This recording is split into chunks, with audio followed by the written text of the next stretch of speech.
इस वीडियो में हम लोग शुरू करने जा रहे हैं एडी और एएस को। तो अगर आपके पास सेम किताब है तो किताब खोल के बैठी, क्योंकि मैं कुछ पॉइंट्स को हाईलाइट करूंगा पैरेलली, आप भी हाईलाइट कर लीजिएगा। अगर आपके पास किताब नहीं है तो कोई इशूज़ नहीं है, बस इसको देखिए। चलिए, फर्स्ट थिंग्स फर्स्ट, पहला सवाल कि यार ये एडी होता क्या है। ठीक है, एडी एस तो समझने का है, समझ गए। एडी एस चैप्टर का नाम है, पता चल गया। बट मेरा पहला सवाल आप लोगों से ये है, ये एडी क्या होता है और ये एएस क्या होता है। कुछ तो होता होगा ना, एडी का मतलब और एएस का मतलब। हाँ सर, अगर आपको याद होगा तो हम लोग क्लास 11 में पढ़े थे sir, demand and supply. Demand and supply class 11 में हम लोगों ने पढ़ा था, और क्लास 12 में बस एग्रीगेट लग जाएगा। हाँ, क्योंकि क्लास 11 में क्या था, माइक्रो इकोनॉमिक्स, क्लास 12 में क्या है, मैक्रो इकोनॉमिक्स।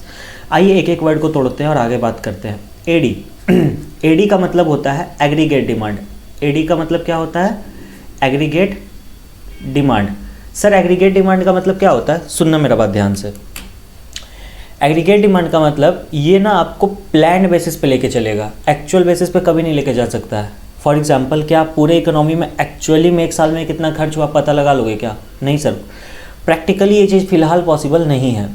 तो इसीलिए एग्रीगेट डिमांड को हमेशा और हमेशा किस बेसिस पे लेके जाया जाता है सर, प्लान्ड बेसिस पे।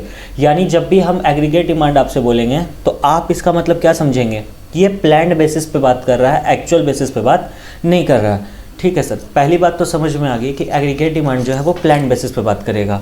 अभी तक मैंने आपसे डेफिनेशन डील नहीं किया, याद रखिएगा। सिर्फ मैंने भी पहला पॉइंट बताया है कि ये आपको प्लान्ड बेसिस पे लेके चलेगा। All right sir, second point क्या है सर हमारे पास?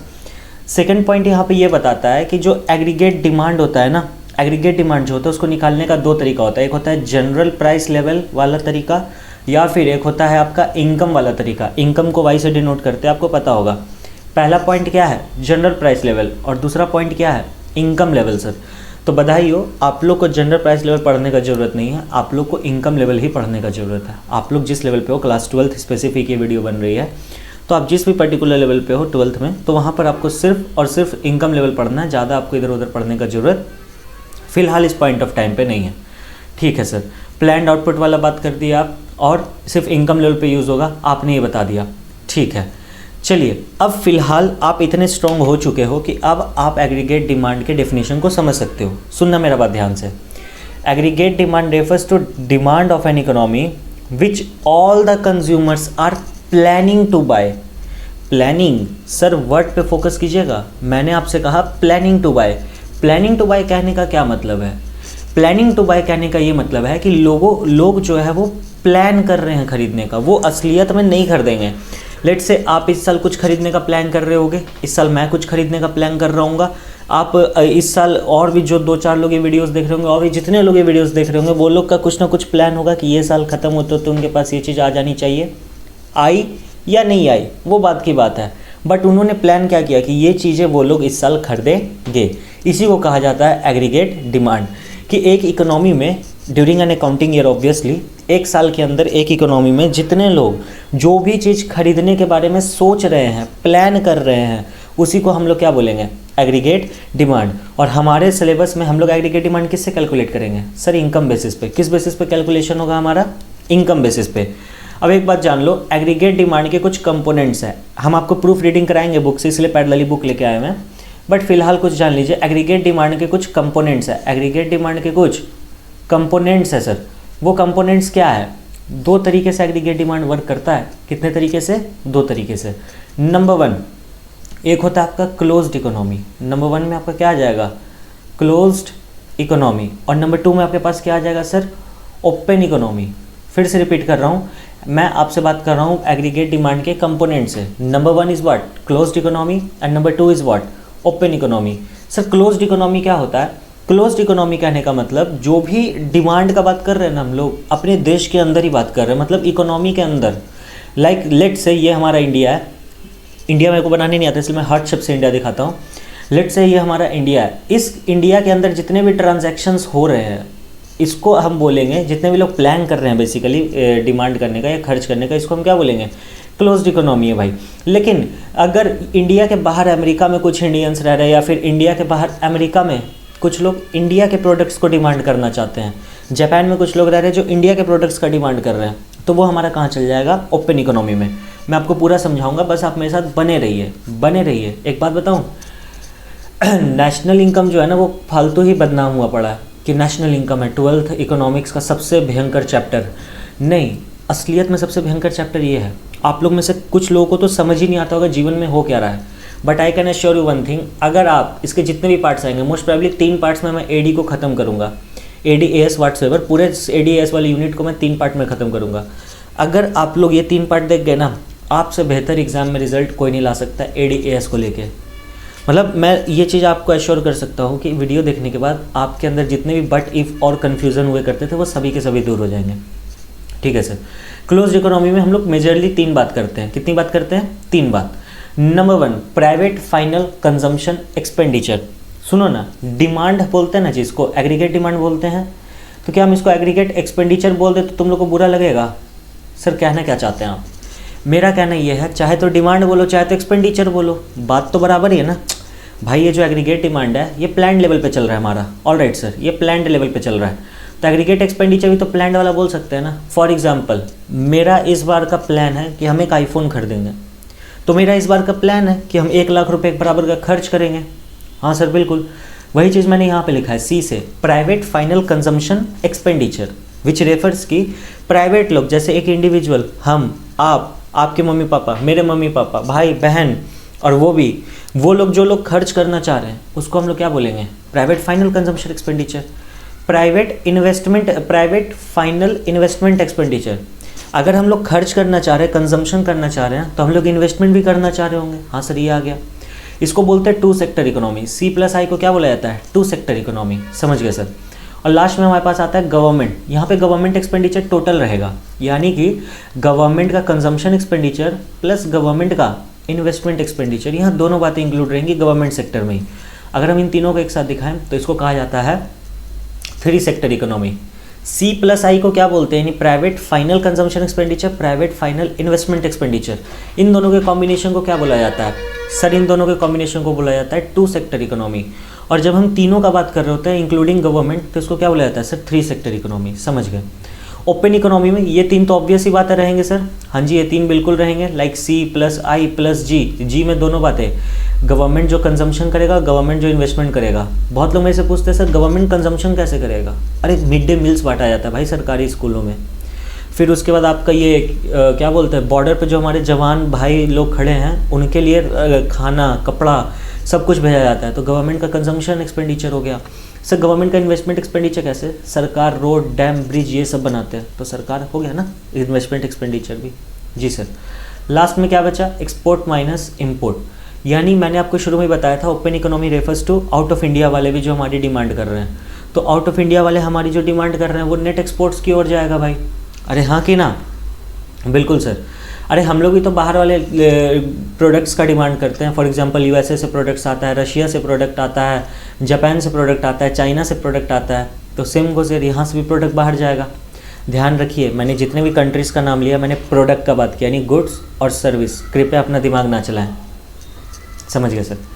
चलिए बधाई हो। आपको एक चीज़ मैं बता दूं, आपके लेवल पे आपको AD में सिर्फ पढ़ना है C+I, यानी कंजम्पशन प्लस इन्वेस्टमेंट। सर क्या बात कर रहे हैं सर? मतलब ये जो ओपन इकोनॉमी ये नहीं पढ़ने का? नहीं। ये जो गवर्नमेंट ये नहीं पढ़ने का? नहीं। ये आपको हायर स्टडीज़ में काम आएगा। सिर्फ और सिर्फ क्या पढ़ना है? C+I।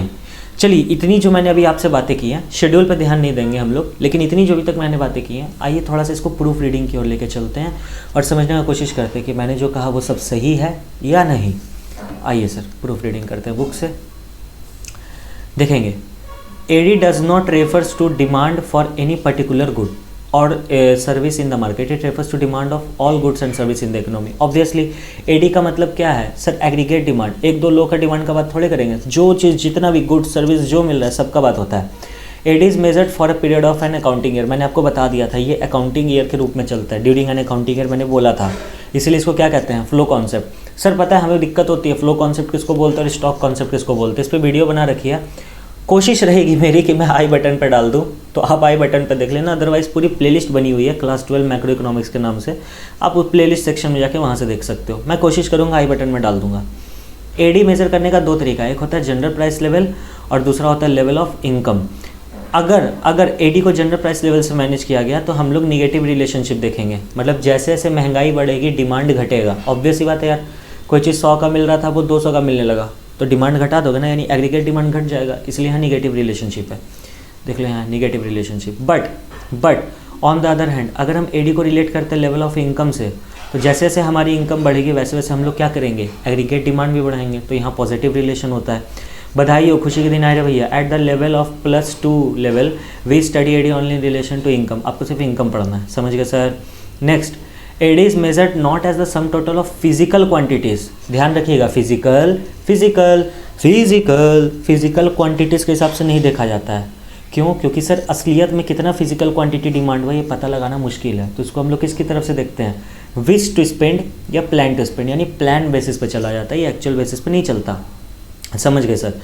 With this observations we can define AD as under कि AD is the sum total of expenditure, AD is the sum total of expenditure that the people plan to incur on the purchase of goods and services produced in the economy during an accounting period. समझ गए sir, corresponding to different level of income. Simple था sir, कुछ था ही नहीं, simple था sir, कुछ था ही नहीं। चलिए, एडी शेड्यूल मैंने अभी तक आपको नहीं बताया तो मैं आपको ये नहीं बता सकता, ठीक है, इसको स्किप कीजिए। अब सीधा ये कंपोनेंट्स ऑफ एग्रीगेट डिमांड पे मैंने ये पढ़ा दिया आपको। कंपोनेंट्स ऑफ एग्रीगेट डिमांड क्या होता है सर, क्लोज्ड इकोनॉमी के रूप में डिस्कस किया गया और ओपन इकोनॉमी के रूप में डिस्कस किया गया है। क्लोज्ड इकोनॉमी में 2 सेक्टर इकोनॉमी आती है और 3 सेक्टर इकोनॉमी आती है, मैंने आपको बता रखा है सर। 2 सेक्टर में कौन कौन आएगा, हाउस होल्ड और producer. For example private final consumption expenditure में हाउस होल्ड आ जाएंगे, मेरे जैसे लोग, आप जैसे लोग, और प्राइवेट फाइनल इन्वेस्टमेंट एक्सपेंडिचर में मोटा भाई, टाटा भाई, Ratan Tata sir, Elon Musk, ये सारे तरीके के लोग आ जाएंगे। सर एलॉन मस्क कैसे आएगा क्लोज में, मतलब समझ जाओ ना मैं क्या कहना चाह रहा हूँ, ठीक है सर, समझ गए। हाँ देखिए, एडी को कैसे कहा जाता है, C+I, समझ गए सर। देखिए लिखा, house hold consumption expenditure, producer investment expenditure, जिसको मैं अपने नाम से कहता हूँ private final consumption expenditure, private final investment expenditure, ठीक है सर। इन 3 sector closed economy house hold रहेगा, प्रोड्यूसर रहेगा और गवर्नमेंट भी रहेगा। सर गवर्नमेंट कैसे खर्च करता है, सोसाइटी एज अ होल के बिहाफ में खर्च करता है। Example, purchase of foods and cloth for defence forces, मैंने बता दिया आपको। ये देख रहे हो, जो बुक में लिखा है मैं बस वही बोलता हूँ, मैं एक्स्ट्रा नहीं बताता, या फिर मैं कुछ एक्स्ट्रा आपको एफर्ट्स नहीं लगाने बोलता हूँ, ऐसा मैं बोल सकता था मैं आपके लिए बहुत ज़्यादा अलग से एग्जांपल्स भी देता हूँ, आप आने वाले समय में इस चीज़ को समझोगे। आइए आगे बढ़ते हैं। टोटल गवर्नमेंट एक्सपेंडिचर क्या हो सकता है सर, गवर्नमेंट जो इन्वेस्टमेंट एक्सपेंडिचर करता है प्लस जो वो कंजम्पशन एक्सपेंडिचर करता है, ठीक है। Components of A D in open economy कुछ नहीं है, बस चौथी चीज़ आ जाएगी C+I+G, ये आप पढ़ चुके हो। नेक्स्ट क्या आ जाएगा, X-M, जो कि मैंने आपको बता दिया। चलिए, अब एग्रीगेट सप्लाई पढ़ने से पहले आइए हम लोग पहले बात कर लेते हैं एग्रीगेट डिमांड के डायग्राम या शेड्यूल के बारे में।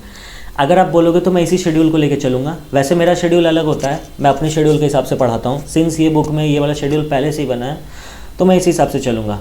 इनफैक्ट मैं ना एक काम करता हूँ, मैं शेड्यूल लेके चलते ही नहीं हूँ, पहले मैं आपको 2-4 बातें समझा देता हूँ।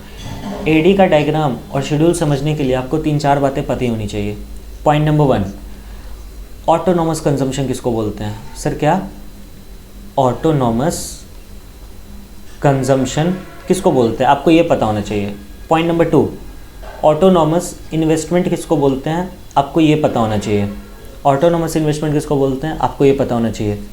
पॉइंट नंबर 3, बस ये 2 बातें जान लो, मेरे लिए आई गेस यही बहुत है। हाँ, खाली एक चीज़ जान लेना, पॉजिटिव रिलेशनशिप होता है। वैसे आप पढ़ रखे हो लेकिन मैं लिख देता हूँ, पॉजिटिव रिलेशनशिप होता है। पता नहीं आप लोग को बस की आवाज़ आ रही है कि नहीं आ रही है, कुछ लोग होते हैं ना, मतलब लाइक हॉर्न बजाएंगे, वो वाले बस वाले वो वाले लक्षण कर रहे हैं, ठीक है सर। पॉजिटिव रिलेशनशिप होता है किनके बीच में सर, इनकम एंड एडी के बीच में, यानी कंजम्पशन प्लस इन्वेस्टमेंट, चाहे एडी बोलो चाहे कंजम्पशन प्लस इन्वेस्टमेंट बोलो। आइए इन सभी चीज़ों को टुकड़ों में समझते हैं। पॉइंट नंबर 1 पहले मैं आपको समझाने की कोशिश करूँगा, इसका नाम है ऑटोनॉमस कंजम्पशन। मेरा आपसे एक सवाल है, क्या आप कपड़े पहनते हो सर, क्या पूछ रहे हो आप, सवाल का जवाब दो ना, हाँ या ना। हाँ सर पहनते हैं। खाना खाते हो, हाँ सर खाते हैं। बाबू सोना करते हो, हाँ सर करते हैं। उसके लिए चॉकलेट लेके जाते हो, हाँ सर लेके जाते हैं। तो ये सारा खर्च आप कैसे कर रहे हो, आप कमा रहे हो क्या, नहीं सर हम लोग नहीं कमा रहे। कुछ लोग बोलेंगे कमा रहे, कुछ लोग बोलेंगे नहीं कमा रहे। तो अगर आपका लेवल ऑफ इनकम 0 है लेकिन फिर भी आप कुछ कंजम्पशन कर रहे हो, उसको कहा जाता है ऑटोनॉमस कंजम्पशन। समझ गए सर। हमारा अगर लेवल ऑफ इनकम 0 है, हम लोग कुछ नहीं कमा रहे हैं, लेकिन फिर भी अगर हम लोग कुछ कंज्यूम कर रहे हैं, उसको हम लोग क्या बोलेंगे, autonomous consumption. Sir autonomous investment क्या होता है, कुछ नहीं कमा रहे तो इन्वेस्ट कर रहे हैं, नहीं रे गोगा, अजीब सा बात क्यों करते हो। ऑटोनॉमस इन्वेस्टमेंट का मतलब होता है कि आपका जो इन्वेस्टमेंट है ना वो लेवल ऑफ इनकम से, मतलब आपका लेवल ऑफ इनकम क्या है उससे एकदम परे है। मतलब आपके इन्वेस्टमेंट को कोई परवाह नहीं है आपका लेवल ऑफ इनकम क्या है। यानी इन्वेस्टमेंट के लिए, ऑटोनोमस इन्वेस्टमेंट के लिए लेवल ऑफ इनकम तेल लेने गया, वो भी नवरत्न वाला, उसको कोई फ़र्क नहीं है कि क्या हो रहा है जीवन में, क्या होता है इनकम, कुछ नहीं। ये ऑटोनोमस इन्वेस्टमेंट ये बोलता है कि आपका एक फिक्स्ड अमाउंट ऑफ इन्वेस्टमेंट होते रहेगा, बस बात ख़त्म। फिक्स्ड अमाउंट ऑफ इन्वेस्टमेंट होते रहेगा जो कि इररिस्पेक्टिव है आपके लेवल ऑफ इनकम से। यानी अगर आप 0 रुपये कमा रहे हो तो भी आप 10 रुपये इन्वेस्ट करोगे, आप करोड़ों रुपए कमा रहे हो तो भी 10 रुपये इन्वेस्ट करोगे। सर इम्प्रैक्टिकल लगता है, बिल्कुल इम्प्रैक्टिकल है ही, इसलिए तो इसको क्या बोला गया है, ऑटोनोमस इन्वेस्टमेंट। सर तीसरा आप बोलिए positive relationship between Y and A D बता रहे थे, चलिए उसके लिए आप शेड्यूल पे ध्यान दीजिए। जब आपका इनकम 0 था, आपका एडी कितना था, यानी सी प्लस आई आपका कितना था सर 30 का, विच मीन्स कि आपका ऑटोनोमस कंजम्पशन कितने का हो गया सर 30 का। जब आपका इनकम 20 हुआ, आपका एडी कितना हो गया 35। जब आपका इनकम 40 हुआ, आपका एडी कितना हो गया 40। आपका इनकम 60 तो एडी कितना 45। आपका इनकम 80, एडी 50। आपका इनकम 100, एडी 55। आपका इनकम 120, एडी 60। नोटिस करने वाली बात, rate of increase in income is greater than as compare to rate of increase in consumption. मतलब जैसे जैसे आप अपनी इनकम को बढ़ा रहे हो, वो तो 20-20 से बढ़ रहा है। देखो 0 से 20 का डिफरेंस 20, 20 से 40 का 20, 20, 20, 20, 20, 20 से। बट इधर देखो ये 5 से आपका कंजम्पशन बढ़ रहा है। ये ह्यूमन नेचर होता है सर, कि जैसे जैसे आपकी इनकम बढ़ेगी वैसे वैसे आप कुछ पैसा सेव करना शुरू करोगे, आप पूरा पैसा खर्च नहीं कर दोगे। हाँ जी सर समझ गए। तो इसका डायग्राम कैसे बनेगा सर, बहुत ईजी है, मैं आपको बता देता हूँ, ध्यान देंगे। ये हो गया आपका एक्स एक्सिस, ये हो गया आपका वाई एक्सिस।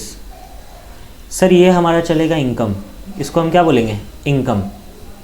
सर ये हमारा रहेगा इन्वेस्टमेंट, ये हमारा क्या रहेगा इन्वेस्टमेंट। जैसे यहाँ पे 30 और 35 समथिंग चल रहा है ना, मैं चाहूँ तो यहाँ पे C प्लस आई लिख सकता हूँ। चलिए लेट से मान के चलिए 20 is your investment and autonomous consumption is your, autonomous investment आपका 20 है और ऑटोनोमस कंजम्पशन आपका कितना है 30 है ना बाबू लोग, ऑटोनोमस कंजम्पशन 30 है ना। यस सर, एक सेकंड एक काम करता हूँ, हाँ चलो ठीक है, ऑटोनोमस कंजम्पशन इज़ 30, तो इसको मैं बोल दूंगा ऑटोनोमस कंजम्पशन। ठीक है सर समझ गए। 20 का मेरा इन्वेस्टमेंट हो गया, ऑटोनोमस कंजम्पशन 30 का हो गया। यानी जब आपका लेवल ऑफ इनकम 0 है, जब आपका लेवल ऑफ इनकम 0 है तब भी आप कुछ ना कुछ कंज्यूम कर रहे हो, तो कह सकता हूँ कि जब आपका कंजम्पशन होगा वो डायरेक्ट 30 से ही शुरुआत होगा। हाँ सर कह सकते हैं, फिर से बोलिए ना सर, क्या बोले, कुछ नहीं कहा मैंने कहा अगर आपका लेवल ऑफ इनकम 0 है, आप यहाँ देख लो, जब आपका लेवल ऑफ इनकम 0 है आपने कितना डिमांड किया 30 का। अब आपका जब लेवल ऑफ इनकम 20 हो गया, आपका डिमांड कहाँ से शुरू होगा 30 से ही होगा, 30, 35 एंड सो ऑन। इसीलिए 0 से ओरिजिन से शुरू नहीं होता है। ये जो रेड कलर से मैंने बनाया है इसको बोलेंगे कंजम्पशन। ये ओरिजिन से शुरू नहीं होता है। ओरिजिन मतलब सर इस वाला एरिया, इस एरिया से शुरू नहीं होगा, ये ऊपर से ही शुरू होता है, वाई एक्सिस से ही, समझ गए सर। और एक और को मैं बना देता हूँ थोड़ा कुछ और रंग से, चलो इससे बना देता हूँ, ग्रीन कलर से नहीं बनाऊंगा, क्या पता दिखे ना दिखे, पर्पल से बना देता हूँ। चलो एडी की बात करता हूँ। सर एडी कैसे बनेगा, एडी किन किन चीज़ों को मिला के बनता है, याद रखना, एडी किन किन चीज़ों को मिला के बनता है, C प्लस आई। सर आपका आई कितना है 20, सर आपका C कितना है स्टार्टिंग में 30, तो ऑब्वियस ही बात है एडी कहाँ से शुरू होगा 50 से। तो देखिए ये रहा आपका एडी का कर्व, ये कौन सा कर्व हो गया आपका एडी का कर्व। एडी के कर्व में क्या क्या जुड़ा हुआ है सर, एडी के कर्व में C भी जुड़ा हुआ है और आई भी जुड़ा हुआ है। जो पर्पल लाइन है वो एडी के कर्व को रिप्रेजेंट कर रहा है, जो रेड लाइन है वो एएस के कर्व को रिप्रेजेंट कर रहा है, और जो ब्लैक लाइन है वो इन्वेस्टमेंट को रिप्रेजेंट कर रहा है। समझ गए सर, फिर से बोलिए सर, फिर से सुन लीजिए। एडी 2 चीज़ों को मिला के बनता है एज पर योर सिलेबस, ऐसे तो 4 चीज़ें, C प्लस आई। आपका इन्वेस्टमेंट जो है वो 45 डिग्री पर चलेगा, क्यों ऐसा होता है वो मैं आपको आगे बताऊँगा। और आपका एक ऑटोनोमस इन्वेस्टमेंट होता है, याद रखिएगा, और आपका कुछ ना कुछ ऑटोनोमस कंजम्पशन भी होता है, तो ऑब्वियस बात है कंजम्पशन वहीं से शुरू होगा। अब मेरा आपसे एक सवाल है, एडी और कंजम्पशन के बीच का जो डिफरेंस होगा, एडी और कंजम्पशन के बीच का जो डिफरेंस होगा, एडी और कंजम्पशन के बीच का जो डिफरेंस आपको दिख रहा है, इतना बड़ा सा जो डिफरेंस आपको दिख रहा है, ये किसके बराबर होगा सर, आई के बराबर होगा। क्यों, क्योंकि एडी और कंजम्पशन के बीच का डिफरेंस क्या है, इन्वेस्टमेंट ही तो है। अरे गांजा लोग सुनो ध्यान से, अगर आपका एडी 50 है और आपका कंजम्पशन 40 है तो 10 का आपका क्या हो गया इन्वेस्टमेंट, और हर जगह वो गैप कितने का रहेगा 10 का ही रहेगा, इसलिए पैरेलल टू कंजम्पशन होता है। एडी कर्व जो होता है वो पैरेलल टू कंजम्पशन होता है, समझ गए सर। देखिए वही बातें बुक में लिखी हुई हैं, मैं आपको समझा सकता हूँ। अच्छा इतना ही है, चलो ठीक है ठीक है ठीक है। आओ देखो अगेन मैं हाईलाइट कर रहा हूँ, आप चाहो तो कर सकते हो। वैसे इसमें कुछ खास है नहीं हाईलाइट करने के लिए, वो सीधा सीधी देख लो यहाँ पे जो बनाया है। मैंने भी जो बनाया वो भी देख सकते हो, अब यहाँ पे जो बना हुआ है वो भी देख सकते हो। मैं एक काम करता हूँ, मैंने जो बनाया मैं उसको नीचे लेके आता हूँ। मैंने सीखा तो था यार इसको कैसे नीचे लाते हैं, कोशिश करके देखता हूँ। नहीं यहाँ से नहीं हो रहा है, आई गेस ऐसे होगा।